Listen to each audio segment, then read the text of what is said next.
Junkies, how are you? I hope you're doing well. I wanted to share a video with you today about depression, as well as like what our bodies are trying to tell us when we're feeling depressed or we're feeling like the whole world is crumbling down on us. Have you ever felt that way? Sort of like I always say, like I posted on my social media today that I said, have you ever felt like you've been, tangled up, emotionally? Sometimes we can't put our finger on what's actually happening to us. Now, I will say that yesterday I posted those 3 videos and I really went on a tangent, and I'm not going to apologize. I just, clearly I was out of alignment, and that's okay. I'm a work in progress. I just was having a lot of things that were happening, and you know how once you get one thing, compresses another, and it's just one thing on top of another. I think because I had not meditated for probably 5 days, and that really has a huge impact on me. And I'm sure that if you were to go through your life, and you're on a transformational journey as well, that you can tell a significant difference when you haven't meditated and when you have. Because when you meditate every day, it brings you back into complete alignment with Source, with universe, with the universe, with God. And it helps you to keep things into perspective. Anyway, what I wanted to do was talk to you about what's actually happening when you're feeling depressed, and some little tips about how that will help you and not be overwhelmed when you are feeling depressed. I know that it can be really super difficult to try to pull yourself out of a depression. And I've talked about this particular issue many times on my channel before, but I wanted to re-emphasize, what actually is happening when we're feeling depressed, and perhaps those other things that are coming into our life. Perhaps we have illness, or perhaps we have, a difficult marriage, or perhaps we're having difficulty with our children, or, maybe we have family members that have passed and we're trying to work through helping with their estates. Maybe they are needing you to fill in as the child now, or maybe you're the oldest child. I know, because I'm the oldest child, I know that can happen, with one parent. If they pass away, that then you're left with the to kind of pick up the pieces and help keep the family as a unit when you're the oldest child. Sometimes, depending on whether or not you're in the will, if you're the executor of the will or something like that. But anyway, I'm just talking about a couple of different things. A few ladies have messaged me and and saying that they were struggling a little bit. And so anyway, that's what I want to talk about today. So depression, let's go back over that. Depression is when you are actually repressing feelings and emotions that you have. And I'll give you a prime example. Before I was actually really decided, very, very sternly and very firmly that I was going to leave my previous marriage. That there were, I had been going through this process probably for a few years, but only in my own mind and in my own heart. I wasn't revealing it except to maybe one person, 2 people at the most. And I wasn't really going into super detail with them about what the extremity of my feelings and emotions were, right? So it was basically just a lot of me listening to Abraham Hicks, listening to my inner voice and my gut, and listening to my spirit, and listening to myself, what was in my heart. Because here's the thing, ladies, and men too, but when you're having first of all, when you're depressed, it's like I said, it's repressing feelings that you have. And so often we have become comfortable with our feelings, feeling like, what I'm trying to say is, how do I say that? We've become comfortable with feeling uncomfortable. We've become acclimated to when we're feeling down or depressed or feeling like there's no way out, or I don't know what to do about this particular situation, whatever it is in your life, we've gotten to the point where we're comfortable with that uneasiness or,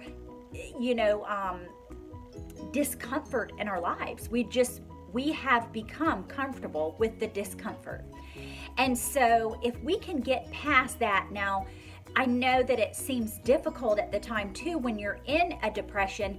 Then it seems like everything compounds itself, because then not only are you depressed, but maybe you're having financial problems too. On top of that, then you're having health issues. On top of that, then maybe, you're having a crappy relationship, your marriage is going downhill. Maybe then your kids are getting in trouble and, there's a numerous, the sky's the limit when we have issues, right? And contrast in our life. But here is what happens, and this is why it compounds and it becomes all encompassing. Like, it seems like when it rains, it pours, that old saying. It's true because it's the laws of the universe. Because what's happened is the first inclination, usually when you're depressed, is that after you've repressed feelings for so long, our bodies and our bodies are the only way that is the last resort for the capability of getting our attention. That is saying that we need to expand in life. We need to grow. We need to change. But what we do until it gets so bad, have you ever noticed that? Like, a lot of people will allow so many things to happen, or like maybe you've just been dealing with a lot of health issues for your entire life or your entire adult life, and then you discover that you go for a checkup and you have cancer. Okay, everything is vibrational, and this might be rocking the boat with some people in accordance to how I honestly feel that everything in our lives, we attract everything in our lives, right? And so what happens is everything is energy. Sometimes we're not even aware that we're doing things. A lot of times we're not aware that we're actually creating these things that we really don't want in our life. And you think, oh, you would say, Raquel, no, that doesn't make any sense. Why would I want myself to have these issues? Why would I want and attract being ill all the time, or being having these terrible relationships? Why would I do that to myself? Because you wouldn't do that logically, but subconsciously you're doing it. And so what happens is once you're depressed, that means that you've repressed your feelings for a long time. Then what actually happens is you start to have your health starts to fail. And wherever that is, it's very metaphysical, in my opinion, is that there's something, if something like, say for instance, I'm having migraines, right? Say I was having migraines a lot. That's an inclination that I am supposed to be looking at something. My soul is trying to tell me, Raquel, look at this. This is the reason you're resisting something in life. That's why you're having migraine headaches. And so anyway, everything is metaphysical, right? I remember numerous years ago, and this happened for a very long time. And most people, once you tell them like, oh, I have this health issue, or oh, I had like a lower back issue, and I've told you guys this before, and I had my right kneecap was like almost like, there would be days that I could barely move, or I had to walk very, very slow because my right kneecap would kill me.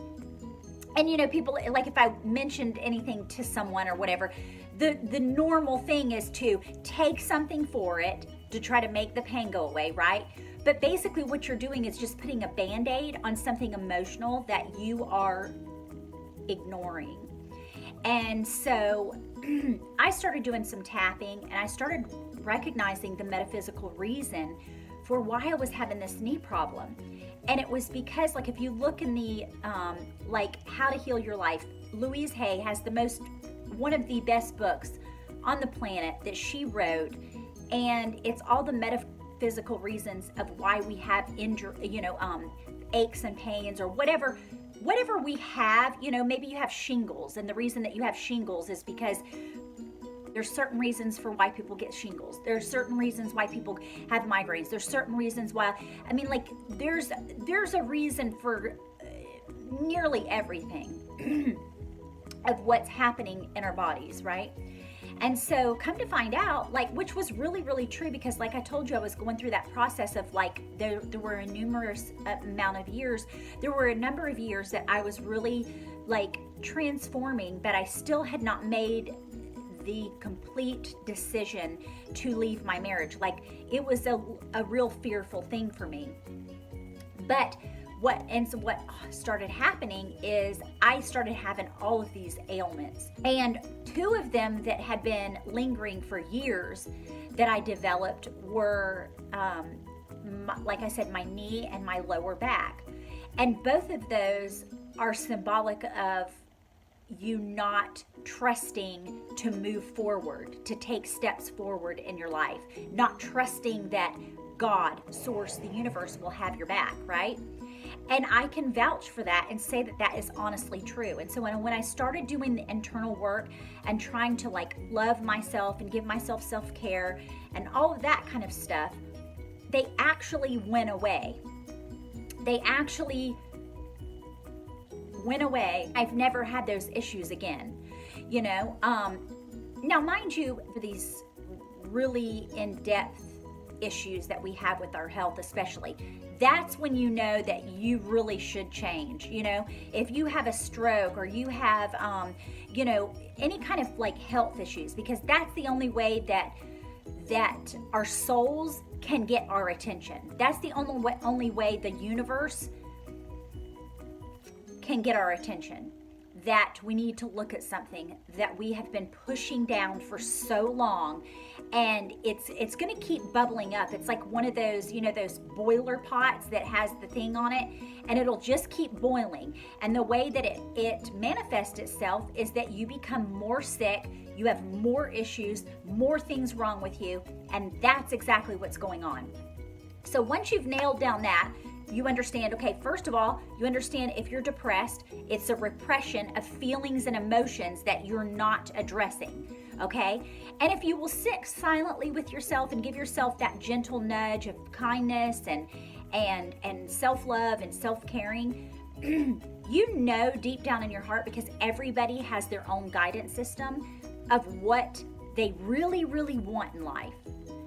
And then whether or not you go towards that decision, or you've made a decision and you're just like, oh, no, I changed my mind or whatever. You keep flip-flopping.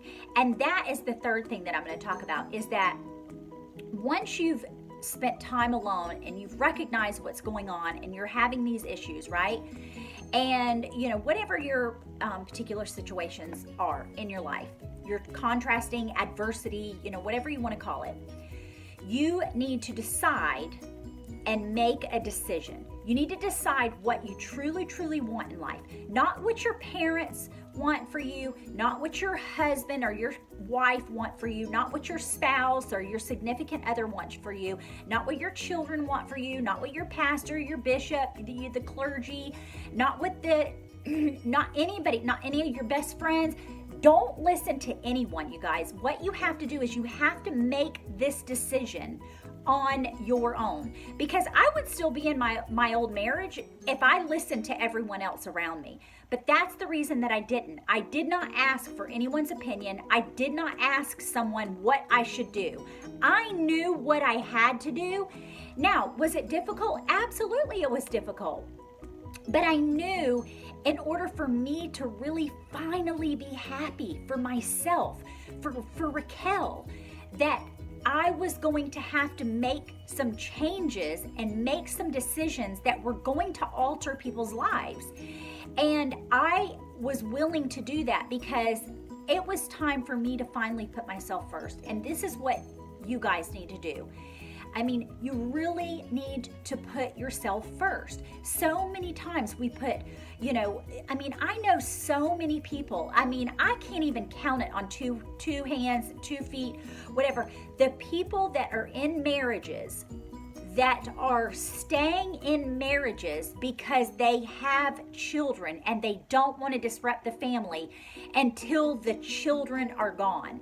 And that is going to not make it easier. It's going to make it more difficult if you ever even end up leaving. Because once you've gotten acclimated to something, once you've done something for so long, it's work. Okay, that means you're going to have to look at yourself and you're going to have to reevaluate why you do the things that you do. Why are you staying with somebody that you have no love life or no happiness between this person? So many people are in marriages and they're miserable. They're miserable. And they're like, they sleep in separate rooms. They don't even do things together. They don't enjoy their lives together. It's like they bicker most of the time. One person's on the other side of the house. One person's on the one side, one person's on the other side of the house. They do different things. They live different lives, but they still sleep under the same roof just because they think it's going to be easier for them. And I'm just here to tell you that first of all, you're deceiving yourself if you think that that it's better with what you're doing. And I know everybody has their own process and everybody is on their own journey. And it's not for me to judge to say, you need to leave this marriage or you need to do this or you need to do that. I understand that everybody has their own journey and you're exactly where you belong right now. I'm just urging you, if these things are happening and you're having ailments and sickness and your health is failing, this is a great indication that you really should reevaluate things and think about what you really, really want in life. Do you want to be 90 years old? I mean, you go spend the day in a nursing home. Just spend the day for 3 hours and talk to one person, 5 people, 7 people maybe. First of all, you'll feel great about yourself because you've done something positive. You know what I mean? But the other thing that you're going to recognize is how these people have regret. And so many times in life, people have regret and it ages you. It makes you sick. It makes you unhealthy. Because if you don't love yourself enough to have your dreams come true, that people get depressed is because it's a catalyst to, it's the preempt of you not living your truest desires. You're denying yourselves of emotions and feelings that you really have, and you're just not willing to look at them. Because this is the other thing, you guys, once you make the decision, like once you decide, like, I really think that I would really probably prefer to end this marriage. I don't know how I'm going to work it, but that's not your job to figure that out. The universe will figure out everything for you. The universe always has your back, or source, or God, whatever you want to call the higher deity, but the universe has your back. It's not your job to figure out how you're going to make this happen. I didn't know how I was going to make it happen. I just took one step and put one foot in front of the other. I didn't think long term, like, where am I going to live? How am I going to live? I don't have a job. I don't have money. I don't have this. I don't have this. Where am I going to be? Where am I going to go? What am I going to do? How's it going to all work out or whatever? I just knew that once I made that decision for myself, that I was actually going to leave the marriage, I knew that everything, I just firmly believed that because I was listening to my own guidance system and my own inner voice and my heart, I was listening to my heart. I knew it was going to work out for me. I knew it was going to be okay. And yeah, there's those days that it's tough, because then you have the aftermath of once you've made decisions for you, ultimately it's going to affect other people. And so that was probably the most difficult thing, but not that I had made the wrong decision. That was never it, because that's one thing that causes you to be even more depressed, is because you know what you're supposed to do, but then you don't do it, or you change your mind. So what you need to do is make a decision and don't look back. Do not ever, once you make that decision, know that that is the right decision, that no matter what the decision is, it's the perfect decision for you and it's the right decision. And that's what a lot of people get hung up on, is they believe that, well, if I make this decision, it's going to be the wrong one. You're never wrong. You're never going to make the wrong decision, ever. And so that is a very freeing thing to recognize, that if you know you can never make the wrong decision about your own life, that everything's always going to work out for you. Like, no matter what, everything's going to always work out for you. You will be more prone, like people would be so much more free in life and make so many more decisions and live for themselves instead of other people if they didn't fear that they were wrong. Because you're not wrong. We were taught that, oh, if you do that, it's wrong. But if you realize that everything, you're perfect. So everything that you're doing for your life, no one's walked in your shoes. No one is you on this entire planet. No one's ever been you. No one will ever be you. So you can never make the wrong decision. I think that would release so much pressure from people to walk the fine line and make sure I'm doing everything correctly. Like, just realize that you are making the perfect decision, no matter what it is, no matter what the decision is. But just line up with that decision. Once you make that decision, line up with it energetically and don't look back, because when you're wavering, you're contradicting yourself. And so the universe is going to give you, like, the universe is not going to work things out for you if you're in a contradictive state, right? That's how it works. That's the laws of the universe. So you'll get some traction once you make that decision, and never change your mind. Just keep going forward and don't look back. And so I hope this served you. I hope that it helped, and I hope that I got my message across. And anyway, I'm so thankful for you guys. I want you to know how much I love you. Do you like my hat? I was working in the garden and in the yard all day long, you guys. Oh my gosh, I should totally show you guys the little chickens, because I got little chickens, right? If you follow me on social media, you know that I got 5 chickens for laying hens, you know? And this is how the universe works. I had put out this put out this set intention yesterday, that, you know, because I'm supposed to, the gardener and I are going to be making the chicken coop ourselves, because I didn't want to buy one. I kind of want it to look like a little shack, like a little put together, you know, Mermaid Junkie style chicken coop, right? And I want it to be very low and in ferns and stuff. And so I wanted to make it really, really low so you can barely see it, so it blends in with the landscaping. And so I was thinking, oh, you know, I would really love a bunch of cut trees. This is exactly what I said, you guys. I was like, I would really love some, like, really, you know, like, you probably can't see it, but like this length, probably 2.5 to 3 feet, right? And I want trees, like old trees. So for whatever reason, well, I know what it was. It was the universe, right, guiding me there to make this chicken coop, because I had all extra remnant stuff in the garage and in the workshop, you know, to make a little haphazard kind of chicken coop. So I'm going by one of the lakes that I love, and I drove over there today because I was like, oh, I just want to go and look at the water and just sit at the, you know, the curbside and look at the lake, because it's right there. Like, you can stop and there's a dock and you can just go and sit and look, right?